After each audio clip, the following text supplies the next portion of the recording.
le drame. On entend un cri. Donc on se retrouve avec 2 blessés, dans le noir, dans la forêt. Ça s'arrête jamais. On va vous héliporter, mademoiselle. On va quoi? Hey, salut à tous. Aujourd'hui, une vidéo un peu particulière, une vidéo anecdote. Ça faisait longtemps que je voulais en faire une sur la chaîne. Et je vais tout simplement vous raconter le jour où j'ai cru devenir paraplégique. Pour vous situer les faits, on est en août 2016 et j'ai ma meilleure amie et son copain qui viennent exceptionnellement dans le sud pour des vacances. Donc on se dit, bah on va se capter, on va se voir, ça va être sympa et tout. Et qu'est-ce qu'on pourrait faire comme activité tous ensemble? On se dit une balade à cheval, ça peut être sympa. Après tout, on voit des paysages, on peut discuter et on aime les chevaux. Parfait! Bah oui, c'est parfait. Le jour J, on avait réservé pour 4 personnes, moi, ma meilleure amie, son copain et mon copain de l'époque. On arrive au centre équestre. On est à peu près, je dirais, une vingtaine dans le groupe. Et au moment de distribuer les chevaux, elles se rendent compte que, il n'y a pas assez de chevaux. Oui, il n'y a pas assez de chevaux. Donc, elle va chercher un autre cheval et elle demande qui a déjà fait de l'équitation dans le groupe. Gros blanc.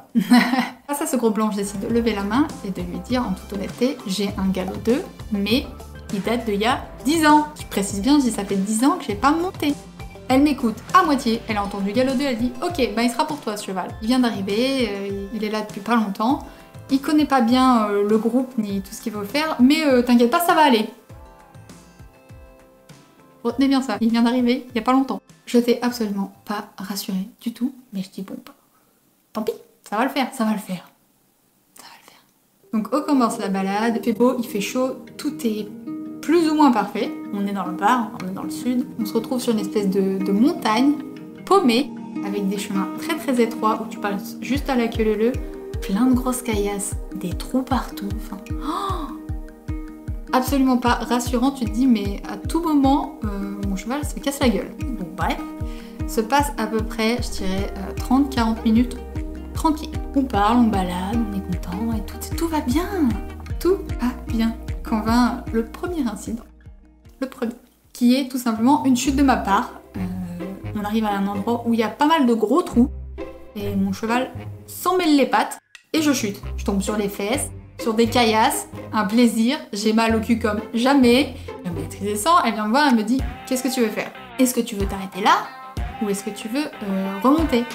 Donc ni une ni deux, je lui dis je vais remonter. Et tout, c'est une petite chute. Je remonte sur le cheval et on continue la balade tranquille.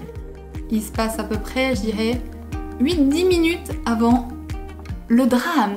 Le drame. Donc on est toujours sur cette petite montagne perdue. Il est à peu près, je dirais, 19h quand on arrive à une espèce de descente. Le groupe commence à amorcer la descente. Nous 4, on est en fin de groupe. C'est-à-dire qu'il y a moi, ma meilleure amie, son copain, mon copain. Et mon cheval, lui, s'arrête en haut parce qu'il a tout simplement envie de faire pipi. Enfin, je le laisse faire son affaire et puis c'est tout, quoi. J'attends. Il finit de faire pipi. Il se rend compte que le groupe est en bas de la montagne. Il panique et il part au triple galop.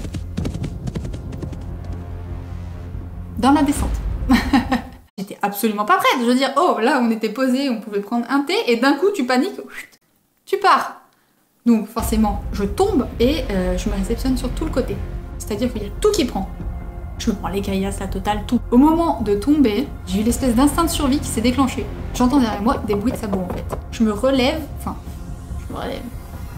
Je suis pliée en deux, sur mes jambes. Je fais 3 pas, je vois que je suis hors piste, je me laisse tomber. Les bruits de sabots passent. Tout simplement, le cheval de derrière, c'est-à-dire celui de mon meilleur ami, s'est emballé également. Il a pris peur en voyant l'autre partir, donc il est parti avec en fait. Sauf que elle s'y attendait pas non plus, elle est tombée aussi, mais elle est tombée devant le cheval. Il a tout simplement marché dessus au passage. Donc on se retrouve avec 2 blessés. Il y avait une différence près entre les deux, c'est-à-dire que son cheval à elle, une fois arrivé en bas avec les autres, s'est arrêté. Mon cheval à moi, il s'est fait la malle. Il est parti au Mexique. C'est un détail qui a son importance. Moi, je suis par terre, ma meilleure amie est par terre. La monitrice descend, elle envoie sa fille qui était avec nous dans le groupe. Elle doit avoir entre 10 et 12 ans, donc une jeune fille. Elle l'envoie aller chercher mon cheval qui est parti au Mexique. Elle vient me voir, la monitrice, elle me demande si ça va. Ensuite, elle va voir donc ma meilleure amie qui était par terre, qui était en train, en fait, tout simplement de faire une grosse crise de panique.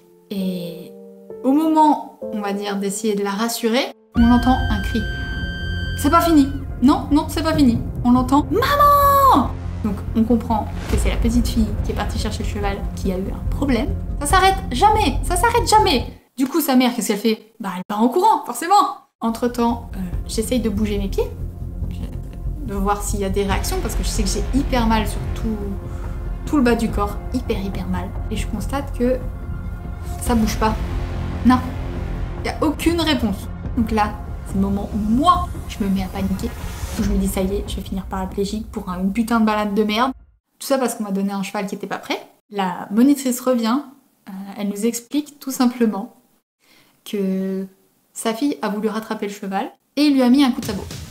Un coup de sabot. Donc elle appelle forcément les pompiers, ça fait quand même 3 blessés, donc 2 qui n'arrivent pas à se relever. On est, je vous rappelle, dans une petite montagne. Une fois qu'ils arrivent au bas de la montagne, ils appellent la dame et ils disent Madame, l'ambulance, elle passe pas dans votre chemin. Donc il va falloir qu'on vienne à pied. Ah bah ils ont bien mis 1 heure.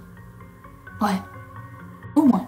Il doit être à peu près 19h30, 20h. Le soir commence à tomber tout doucement, donc on se retrouve petit à petit dans le noir, dans la forêt. C'est un régal. Moi je suis là, je suis pas bien. Ma meilleure amie a réussi à redescendre et à se calmer de sa crise de panique. Quand enfin arrivent les fameux pompiers. Hyper gentils, ils te mettent à l'aise, ils te rassurent, ils font des blagues et tout. Mais des crèmes. Et puis ils commencent à te poser des questions. Comment tu t'appelles? Quel âge tu as? Où t'habites? Genre, pour voir si ta tête, elle a pas pris un coup au passage. Donc je réponds à ces questions, il n'y a pas de problème, tout va bien au niveau de la tête. Il explique qu'ils ont fait appel à des infirmiers, des médecins, et que là, c'est la médecin qui va me prendre en charge. La dame, elle arrive, et elle me dit Mademoiselle, vous pesez combien de kilos? Pourquoi? Je lui dis combien je pèse. Elle sort une seringue, et là, d'un coup, je suis blanche. Je déteste les piqûres, faut savoir. Et elle m'explique gentiment que elle va me donner de la morphine. C'est-à-dire... Donc là, je regarde, je dis, vous êtes sûre? Elle me dit, oui, parce qu'en fait, les pompiers vont vous mettre dans une espèce de coquille. C'est-à-dire que c'est un brancard, sauf qu'au lieu d'être plat, bah, il t'enveloppe. C'est un truc malléable. Et on va vous descendre de la montagne comme ça. Ok, cool. Elle prépare sa petite dose de machin et tout, là. Elle prend mon bras. Elle regarde. Je vois pas vos veines. Elle a piqué. 1 fois. 2 fois. 3 fois. J'en pouvais plus, j'avais mal. Elle était en train de me piquer comme une saucisse, là j'en pouvais plus. Mais enfin, elle trouve la veine et donc elle me donne la morphine. Il y a quoi, 1 ou 2 minutes qui passent?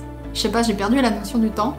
Parce que d'un coup, trou noir. Je sais pas combien de temps j'ai eu ce petit trou noir, mais je l'ai eu de la morphine jusqu'à ce que les pompiers arrivent avec leur coquille et me mettent dedans en fait. À partir du moment où j'étais dans la coquille, je suis revenue à moi et j'étais complètement pétée. Moi qui n'avais jamais été pétée de ma vie, je vous raconte pas. Un délire. Donc j'étais dans cette coquille, j'avais 3 pompiers qui me soulevaient et qui me descendaient de la montagne. En 4e personne, c'était donc mon copain, et je vous mens pas. Mais quand je me suis réveillée dans cette coquille et que j'ai vu mon copain, j'ai bugué mentalement. C'est-à-dire que je répétais une seule et unique phrase. Au secours, j'ai peur, aide-moi. Et j'ai répété ça en boucle. Et je n'arrivais pas à m'arrêter de dire cette phrase. Heureusement, on arrive en bas de la montagne, et là, il y a des ambulances qui nous attendent. On me met dans l'une de ces ambulances, avec un pompier à l'arrière. Il me pose les questions habituelles, est-ce que ça va? T'as mal quelque part et tout? Ah bah non, j'ai pas mal. Je suis complètement pété, hein, vous savez pas comment je suis bien. On rigole, puis à un moment, il y a le pompier qui me dit, est-ce que tu peux bouger les jambes? Ah, on rigole vachement moins bien d'un coup, parce qu'on se rappelle que on pouvait pas les bouger. Je fais pour bouger mes pieds, miracle, ça bouge. Et là, il me regarde avec le plus grand naturel du monde et il me dit, ah bah heureusement, sinon j'aurais dû te découper le pantalon. Ah bon? Ah bah oui, heureusement, parce que ça m'aurait quand même un peu gêné. Je m'en rends pas compte, mais on avait fait 5 minutes d'ambulance. Je regarde le pompier et je lui dis, c'est normal. Je dis, il est quand même pas si proche l'hôpital. Et il me dit, ah non, on n'est pas à l'hôpital. Ah bon, bah on est où? Ah mais il y a un hélicoptère, on va vous héliporter, mademoiselle. On va quoi? Alors là, mon monde s'effondre. J'ai beau être complètement pété, il y a ma phobie de l'avion qui refait surface d'un coup. Non? Alors je regarde, je dis comment ça héliporter? Enfin, je veux dire, on va où et tout? Moi j'ai pas envie. Et il me dit, ah, bah en fait, on va vous héliporter à l'hôpital militaire de Toulon. Bon, bah y a pas le choix, hein. Donc ils me descendent de l'ambulance. J'arrive devant l'hélicoptère qui tourne et je suis pas bien. Non, je suis pas bien du tout. Là, je rigole. Mais comment j'étais mal. C'était comme si j'avais fait un trip où c'était genre, waouh, trop drôle et tout trop bien. Et puis d'un coup, la descente aux enfers. On atterrit tranquillement. Juste avant d'atterrir, je dis au pompier, je dis excusez-moi, je dis ma meilleure amie et la petite fille, elles sont devenues quoi? Et on m'explique que ma meilleure amie ayant une blessure pas trop sérieuse, on l'a emmenée à l'hôpital le plus proche, en ambulance. Par contre, la petite fille, on l'a elle aussi héliportée dans un autre hôpital parce que c'était une blessure sérieuse. Donc en gros, je résume, on a fait 3 accidents, une en ambulance et 2 hélicos. Nickel. On me descend de l'hélicoptère, l'infirmière me prend en charge et me ramène dans une chambre. On a foutu mon brancard dans une pièce et on m'a laissé là.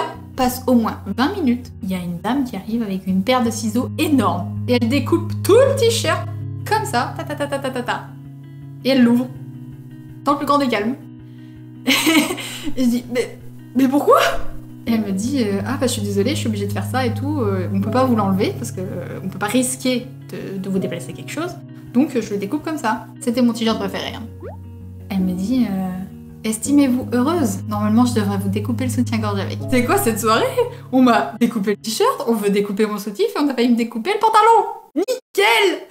Ensuite on m'emmène à la salle des radios. Parce que bah oui, il y a un moment on sait pas trop ce que j'ai, mais j'ai mal donc il faut faire des radios.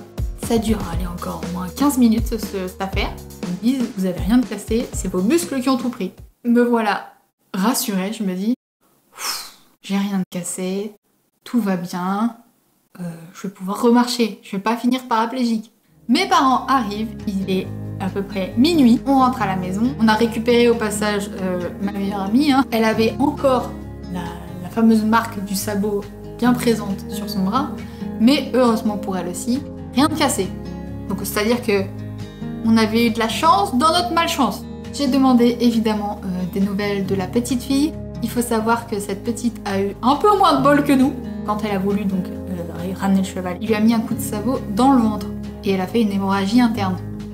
Ouais. Heureusement, ils ont réussi à tout stopper et donc sa vie n'était absolument pas en danger. Tout s'est bien terminé pour chacune des 3. Depuis, je n'ai pas refait de balade à cheval. Je vous avoue que j'ai peur.